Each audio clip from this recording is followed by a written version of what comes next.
नमस्कार, बहुत स्वागत है आपका। मैं हूं आपके साथ अवंतिका श्रीवास्तव। मध्य प्रदेश की हवा में लोकसभा चुनाव का रंग घुल चुका है। नेता उस रंग में ढलने लगे हैं। कौन कहां से किस्मत आजमाएगा, इस मुद्दे पर आज बात होने लगी है। और आज मध्य प्रदेश से सबसे बड़ी खबर जो निकलकर सामने आई है वो आपको बताएं कि जानकारी ये कि कमलनाथ ने तमाम अटकलों पर विराम लगा दिया है। छिंदवाड़ा से अब मैदान में नकुलनाथ होंगे। कमलनाथ का लोकसभा चुनाव लड़ने से सीधा इनकार। बेटे को उतारेंगे मैदान में कमलनाथ, ये उनकी तरफ से स्पष्ट हो गया है।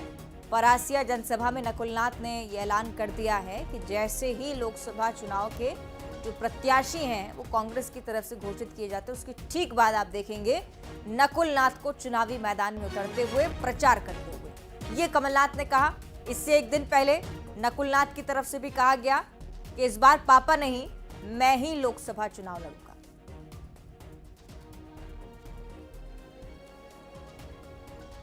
तो कमलनाथ की तरफ से बड़ा बयान, उनकी तरफ से यह स्पष्ट किया गया है कि जैसे ही प्रत्याशी मैदान में होंगे वैसे ही नकुलनाथ को आप प्रचार की कमान संभालते हुए देखेंगे। छिंदवाड़ा से एकमात्र एक ऐसा क्षेत्र लोकसभा का जो कांग्रेस के खाते में है, वहां से अब नकुलनाथ चेहरा। अगले लोकसभा के लिए तैयारियां शुरू कर दी हैं। तरह तरह की अफवाहें उड़े, अब शुरुआत हो गई है।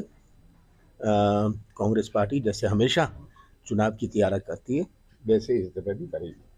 और नकुलनाथ जी जैसी एआईसीसी घोषित करती है तो नकुलनाथ जी यहाँ से लोकसभा के उम्मीदवार होंगे। और अब आपको बेटे नकुलनाथ का बयान सुनाते हैं, जिन्होंने कल मंच से लोकसभा चुनाव लड़ने का ऐलान किया। इस बारी भी लोकसभा के लिए मैं आप लोगों का उम्मीदवार हूँ। तो ये जो अफवाहें चल रही है कि कमलनाथ जी चुनाव लड़ेंगे या नकुलनाथ जी लड़ेंगे, ये मैं स्पष्ट कर देना चाहता हूँ। कमलनाथ जी नहीं लड़ेंगे, मैं लड़ूंगा। लेकिन कमलनाथ जी का पूरा सहयोग रहेगा, पूरा सपोर्ट रहेगा और पूरा मार्गदर्शन रहेगा। 42। तो ये आपने सुना, नकुलनाथ की तरफ से भी कह दिया गया है कि इस प्रकार से उनकी तरफ से ये सीधे तौर पर स्पष्ट किया जा रहा है कि चर्चाएं मैंने कई सारी सुनी है कि नकुलनाथ लड़ रहे हैं या कमलनाथ लड़ रहे हैं, ये अभी भी स्पष्ट नहीं हुआ है। तो उनकी तरफ से ये क्लैरिफिकेशन दे दिया गया है मंच से कि चलिए कमलनाथ जी नहीं लड़ रहे हैं इस बार चुनाव, नकुलनाथ प्रत्याशी के तौर पर आपके मैदान में होंगे और आपको फिर भरपूर समर्थन करना है। सहयोगी राजेश करमेले छिंदवाड़ा से हमारे साथ लाइव जुड़ रहे हैं, उनका हम रुख करेंगे। राजेश, बड़ा ऐलान पिता ने भी कर दिया है, बेटे भी कह रहे हैं कि हम ही प्रत्याशी होने वाले हैं। राजेश जी बिल्कुल, देखिए अवंतिका, यहाँ पे बहुत हद तक क्लियर था, चूंकि नकुलनाथ पहले भी यहाँ सांसद रह चुके हैं, अभी भी सांसद हैं, तो कहीं ना कहीं कमलनाथ जी ने स्पष्ट कर दिया है कि नकुलनाथ ही मैदान में होंगे। विधानसभा चुनाव में छिंदवाड़ा से पूर्व मुख्यमंत्री कमलनाथ यहाँ पर मैदान में थे, चुनाव जीत गए हैं, वो वर्तमान में विधायक है। उनका साफ तौर पर कहना है कि चूंकि वो विधायक है और सांसद, नकुलनाथ हमेशा के लिए यहाँ पर संसदीय सीट पे लड़ते आए हैं, 2 से 3 बार हो चुका है और अभी वापस से वो यहाँ पर चुनाव की तैयारियों में जुट गए हैं। जी निश्चित तौर पर राजेश, बड़ी बात यह है कि उनके लिए छिंदवाड़ा जीतना शायद उतना मुश्किल ना हो, चूंकि एक वो गढ़ माना जाता है छिंदवाड़ा कांग्रेस का, लेकिन दूसरे जरूर के लिए तो जरूर एक बड़ी चुनौती होगी। क्या ये माने कि वहां पर भी नकुलनाथ एकदम फ्रंट लाइन में नजर आने वाले हैं? जी बिल्कुल, देखिए पिछले कुछ समय से हम देखते आ रहे हैं कि सांसद नकुलनाथ, जो कि मध्य प्रदेश के एकमात्र सांसद छिंदवाड़ा से हैं, वो पूरे प्रदेश में और आसपास के जिलों में भी दौरा कार्यक्रम करते हैं, सभाएं लेते हैं। तो ये बात पूरी तरीके से तय मानी जा रही है कि प्रचार अभियान में नकुलनाथ महत्वपूर्ण भूमिका निभाएंगे, आसपास के जिलों में उनका प्रभाव होगा। इसके अलावा पूर्व मुख्यमंत्री कमलनाथ भी साथ में नजर आएंगे, मार्गदर्शन देंगे और ये एक आसपास के जिलों के लिए, खासतौर पर महाकौशल के लिए ये रणनीति पूर्व मुख्यमंत्री कमलनाथ ने बनाई है। और ये कहा जा रहा है कि नकुलनाथ को इस तरीके से प्रोजेक्ट किया जाएगा कि वो एकमात्र सांसद छिंदवाड़ा से रहे और किस तरह से उन्होंने चुनाव लड़ा है, ये आइकॉन के तौर पर आसपास के जिलों में पहुंचेंगे। जी ठीक है, यानी कि पूरे प्रदेश की अगर खासतौर पर बात की जाए तो कमलनाथ को फ्रंट फुट पर देखने वाले हैं। बहुत शुक्रिया आपका फिलहाल राजेश, ये जानकारी साझा करने के लिए। तो एक तरफ कांग्रेस की हलचल आप देख रहे हैं, कांग्रेस के प्रवक्ता भूपेंद्र गुप्ता जी हमारे साथ फिलहाल जुड़ रहे हैं। न्यूज़ 18 बहुत स्वागत करता है आपका भूपेंद्र जी। नेतृत्व इस बार नकुल नाथ का रहने वाला है छिंदवाड़ा से। और जिलों को लेकर कोई खास रणनीति भूपेन जी? नकुलनाथ जी जो है लगातार परिश्रम कर रहे हैं उस क्षेत्र में। उन्होंने सेवाएं की हैं, हजारों लोगों को रोजगार से लगाया है, तो निश्चित रूप से वो संघर्ष करेंगे। भारतीय जनता पार्टी झूठ अफवाहों के माध्यम से चुनाव लड़ने की पहली कोशिश करती है, तो इसी तरह से वो कुछ अफवाहें फैलाते रहते हैं, ये लड़ेगा वो लड़ेगा, ऐसा होने वाला है वैसा होने वाला है, और वो चीजें समय समय पर जो है झूठी और अफवाहें सिद्ध होती रहती हैं। नकुलनाथ जी ने बहुत सेवा की है उस क्षेत्र की, लगातार काम किया है, और कमलनाथ जी का भी काम है वहाँ पर, तो वहाँ पर कोई भय थोड़ी है। 7 सीटें हाँ, हम ये जीते तो हैं मानते वहाँ। हैं कि छिंदवाड़ा में बहुत ज्यादा मुश्किल नहीं होगा कांग्रेस के लिए, लेकिन अलग अलग लोकसभा क्षेत्रों की अगर बात करें और विधानसभा चुनाव का प्रभाव भी उस पर देखें तो बहुत सारे ऐसे क्षेत्र हैं जहां पर मुश्किल हो सकती है। भूपेन जी, आप मानते हैं? देखिए, मुश्किल तो ऐसा है, हमारे पास तो 1 सीट थी अभी, आज हम 10 सीटों पर मुकाबले में हैं। तो ये तो भारतीय जनता पार्टी को सोचना है कि कहीं उनकी दुकान जो है 10 जगह पे बंद ना हो जाए। ये तो उनके सोचने का विषय है। और अलग अलग जगहों पर मुझे लगता है कि नेतृत्व में अगर इस प्रकार का परिवर्तन देखें तो बहुत पॉजिटिव रहने वाला है कांग्रेस पार्टी के लिए भी। बहुत शुक्रिया आपका फिलहाल भूपेन गुप्ता जी जुड़ने के लिए, बातचीत के लिए। और अब मध्य प्रदेश में लोकसभा चुनाव की तैयारी में कांग्रेस भी लगातार जुटती हुई नजर आती है। तो भोपाल दौरे पर प्रदेश प्रभारी भंवर जितेंद्र सिंह भी पहुंचने वाले हैं। लोकसभा चुनाव और न्याय यात्रा को लेकर बैठक करेंगे। प्रदेश कांग्रेस अध्यक्ष जीतू पटवारी भी मौजूद रहने वाले हैं। जीतू पटवारी, आप लगातार देख रहे हैं उन्हें अध्यक्षता करते हुए, और कमान पूरी संगठन की संभाले हुए हैं बहुत अच्छे से। और अब चूंकि केंद्रीय नेताओं को पहुंचना है, लोकसभा चुनाव की बयार है, तो भंवर जितेंद्र सिंह भी जल्द ही पहुंचेंगे। प्रदेश अध्यक्ष जीतू पटवारी के साथ मंथन भी करेंगे। पार्टी की रणनीति को लेकर भी हो सकता है कि बातचीत इस पर हो।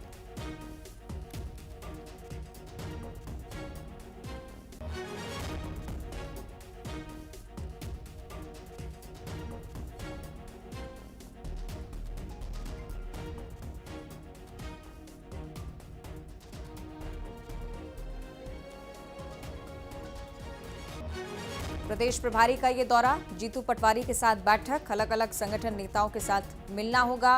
मुलाकातों के दौरान लोकसभा चुनाव को लेकर रणनीति तैयार करना, संगठन कैसे आगे बढ़ेगा, ये तमाम चीजें फिलहाल फोकस में रहेंगी।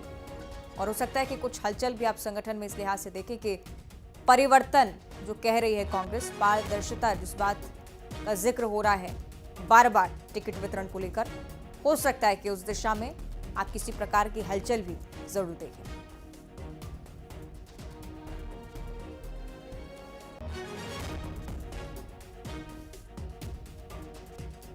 2 दिवसीय दौरा, लोकसभा की तैयारी में जुटी कांग्रेस लगातार इस ओर मंथन करती हुई कि कैसे खुद को बेहतर बनाए। 1 सीट महज हासिल की थी पहले लोकसभा चुनाव में,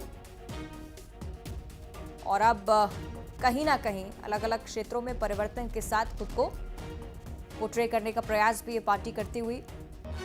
हालांकि कई ऐसे साथी जो छूट चुके हैं, देखने वाली बात कि कितना कारगर साबित होती है रणनीतियां। बहुत विस्तार से अगर आप इसे समझना चाहें तो हमारे वासु सहयोगी जुड़ रहे हैं, वो आपको समझाएंगे। वासु, लगातार आप परिवर्तन की स्थिति देखेंगे कांग्रेस संगठन में भी, और भंवर जितेंद्र सिंह जब पहुंच रहे हैं तब आप ये माने कि एक अच्छी खासी हलचल बढ़ सकती है? निश्चित तौर पर अवंतिका, देखिए आज दिन भर पीसीसी में बैठकों का दौर चलने वाला है। करीब 7 से 8 जो अलग अलग लोकसभा क्षेत्र हैं, वहां की जो लोकसभा समिति कांग्रेस ने बनाई है, जिसमें प्रत्याशी चयन से लेकर हर विधानसभा पर क्या कुछ मुद्दे हैं, हर लोकसभा पर क्या कुछ मुद्दे हैं जिनको उठाना है और जिन्हें लेकर कांग्रेस चुनावी मैदान में जाएगी, इन तमाम चीजों को लेकर चर्चा होगी। भंवर जितेंद्र सिंह जो मध्य प्रदेश कांग्रेस के प्रभारी हैं, और जीतू पटवारी इस समय पीसीसी पहुंच चुके हैं और बंद कमरे में कांग्रेस की जो बैठक है वो शुरू हो गई है। सबसे पहले भोपाल लोकसभा चुनाव समिति की जो बैठक है वो ली जा रही है, और इसमें तमाम पहलुओं को लेकर कि क्राइटेरिया क्या हो, भोपाल में किस तरीके से जातीय समीकरण है, सियासी समीकरण है, क्षेत्रीय समीकरण है, और कौन सा प्रत्याशी बेहतर रहेगा जो बीजेपी को टक्कर दे सकेगा, इन तमाम बातों को लेकर जो चर्चा है वो शुरू हो चुकी है। और इसी तरह क्रम से लगातार आज दिन भर जो बैठकों का दौर है वो जारी रहने वाला है, और शाम को 5:30 बजे विधायक दल की भी बैठक होगी, जिसमें कल से जो बजट सेशन मध्य प्रदेश विधानसभा का शुरू होने वाला है उसमें किस तरीके से सरकार को घेरा जाए, कैसे मुद्दों को उठाया जाए, उसको लेकर भी जो चर्चा है वो होगी। कांग्रेस की कोशिश है कि 2019 में अवंतिका जिस तरीके से पार्टी की जो उम्मीदें थी उसके अनुरूप परिणाम नहीं आए थे, उसके विपरीत परिणाम आए थे। सिर्फ छिंदवाड़ा की सीट आप छोड़ दें तो 28 सीटों पर कांग्रेस को करारी शिकस्त मिली थी। अब देखना होगा कि मजबूत दिख रही बीजेपी के सामने, बीजेपी के मजबूत कैडर के सामने, मजबूत ऑर्गेनाइजेशन के सामने कांग्रेस कितना बेहतर फाइट जो है वो दे पाती है, कैंडिडेट सिलेक्शन कितना बेहतर कर पाती है, और इस चुनाव के जो परिणाम है वो 19 से कितने बेहतर कांग्रेस के लिए हो पाते हैं। दूसरी तरफ बीजेपी भी लगातार अपनी तैयारियों में जुटी हुई है, माइक्रो मैनेजमेंट पर फोकस कर रही है, और इसी तरीके की कुछ तैयारी जो है वो कांग्रेस की ओर से भी नजर आ रही है। बहरहाल देखना होगा कि जनता की कसौटी पर अवंतिका कौन खरा उतरता है। ठीक है, बहुत शुक्रिया आपका वासु, ये पूरी जानकारी विस्तार से समझाने के लिए। तो आप देख रहे हैं कांग्रेस संगठन एक बार फिर से मजबूती पर जोर देती हुई। भंवर जितेंद्र सिंह जब पहुंचते तब क्या बदलाव करते, अब ये देखने वाली बात होगी। लेकिन दूसरी तरफ प्रधानमंत्री का तीखा प्रहार, कल आपने सुना है अभिभाषण के जवाब में कांग्रेस को विपक्ष की हालत का जिम्मेदार बताया है। कांग्रेस को एक अच्छा विपक्ष बनाने का अवसर मिला, प्रधानमंत्री मानते हैं। कांग्रेस पार्टी अपनी दायित्व निभाने में लेकिन विफल साबित हुई है, उनकी तरफ से सीधे कहा गया।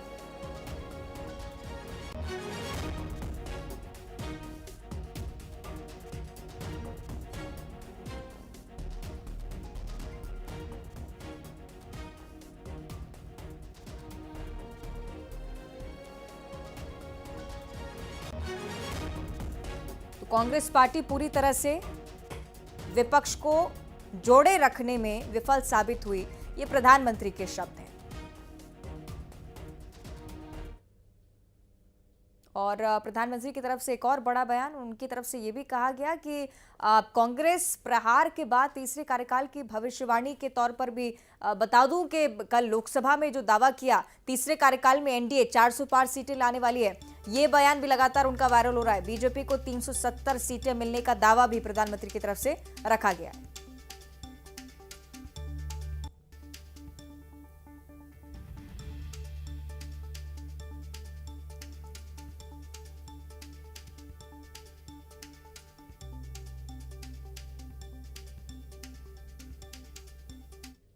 सरकार का तीसरा कार्यकाल भी बहुत दूर नहीं है। ज्यादा से ज्यादा 100-125 दिन बाकी है, और अब की बार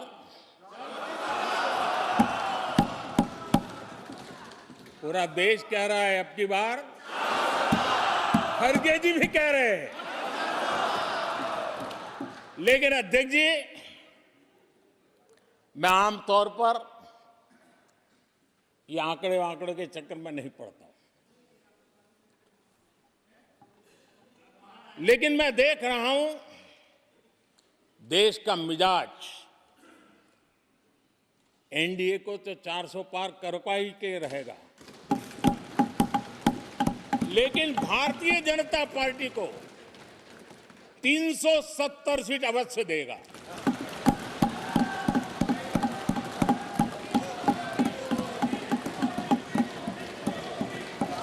बीजेपी को 370 सीट और एनडीए को 400 पार।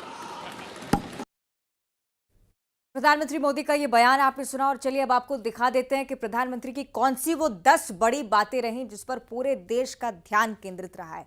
इसे सुनकर कांग्रेस और इंडी गठबंधन को जबरदस्त मिर्ची लगी है। कांग्रेस पर 10 बड़े वार, अगले चुनाव में विपक्ष दर्शक दीर्घा में दिखेगा, विपक्ष कब तक टुकड़ों में सोचता रहेगा, विपक्ष की हालत के लिए कांग्रेस जिम्मेदार है। ये बात भी, एक ही प्रोडक्ट को बार बार लॉन्च किया, कांग्रेस की दुकान में ताला लगाने की नौबत आ गई है। कांग्रेस साथी दलों के नेता को आगे नहीं बढ़ने देती। 2014 में भारत 11वीं नंबर की अर्थव्यवस्था होगा, यह दावा भी। कांग्रेस ने हमेशा कर्पूरी ठाकुर का अपमान किया, कांग्रेस ने ओबीसी नेताओं का कभी सम्मान नहीं किया। कांग्रेस में एक कैंसल कल्चर पैदा हो गया है, परिवारवाद से पार्टी पर ताले की नौबत आ गई है। एक दुकान कई बार लॉन्च करते करते फेल हो गए हैं, अलायंस का अलाइनमेंट ही बिगड़ गया है।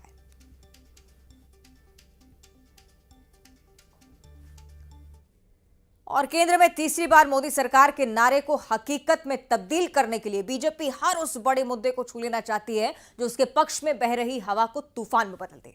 इसी कड़ी में मध्य प्रदेश बीजेपी में यूसीसी यानी कि समान नागरिकता संहिता पर चर्चा छिड़ चुकी है। इस पर बयान मध्य प्रदेश के मुख्यमंत्री और उप मुख्यमंत्री की तरफ से भी आता है। इसकी हवा उठी है उत्तराखंड से, जहां सरकार समान नागरिक संहिता बिल लाने जा रही है। देखिए,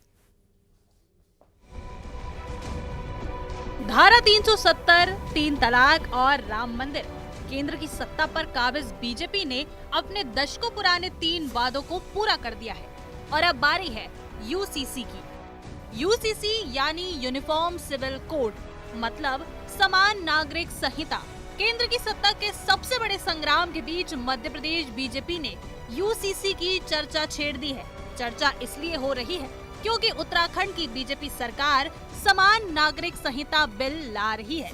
अब मध्य प्रदेश के डिप्टी सीएम राजेंद्र शुक्ल कह रहे हैं उत्तराखंड सरकार ला रही है तो भरोसा रखिए, शुरुआत हो रही है। वाले समय में ही आपको इसकी जानकारी मिल पाएगी।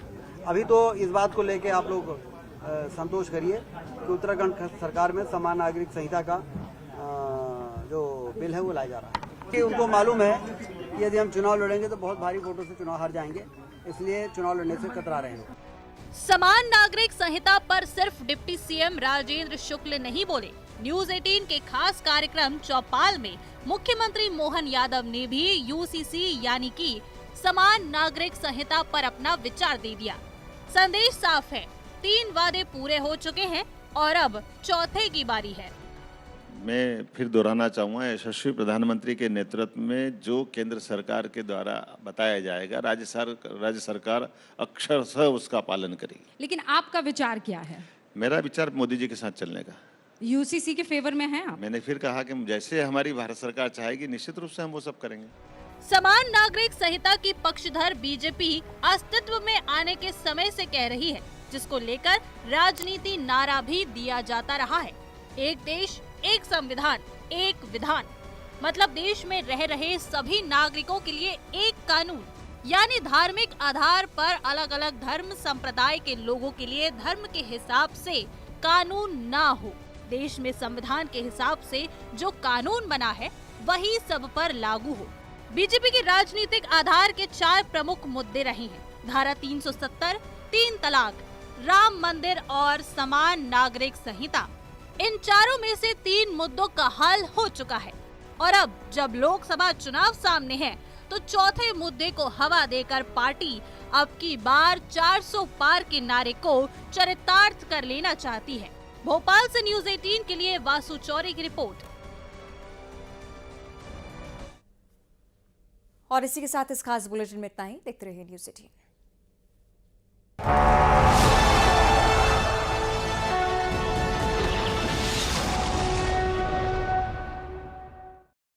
मुख्यमंत्री विष्णुदेव